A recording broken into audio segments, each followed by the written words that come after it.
will see the word afraid before Jesus, after Jesus, fear of God. യേശു കർത്താവിന് മുമ്പ് നമ്മൾ ദൈവത്തെ ഭയപ്പെടുകയായിരുന്നു, എന്നാൽ യേശു കർത്താവിന് ശേഷം ദൈവഭയമാണ്. Afraid, പേടി, ഭയം.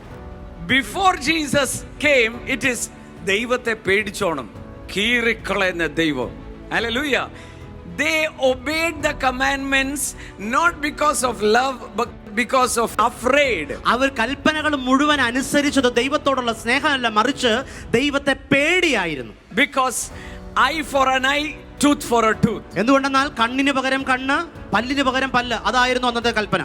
Now suddenly after Jesus, എന്നാൽ പെട്ടെന്ന് യേശു കർത്താവിന്റെ വരവിന് ശേഷം, read the Bible, നിങ്ങൾ വചനം വായിച്ചു you നോക്കിയാൽ will never see afraid. നിങ്ങൾ ദൈവവചനത്തിൽ പേടിക്കുക എന്നൊരു വാക്ക് കാണില്ല. You will see fear of God. നിങ്ങൾക്ക് കാണുവാൻ കഴിയുന്ന ഒരു കാര്യം ദൈവഭയം എന്ന വാക്കാണ്. What is fear of God? എന്താണ് ദൈവഭയം? A respect because of love towards him. കർത്താവിനോടുള്ള സ്നേഹത്തിന്റെ ഒരു ബഹുമാനം അത്രേ ദൈവഭയം എന്ന് പറയുന്നത്. Hallelujah. ഹല്ലേലൂയ.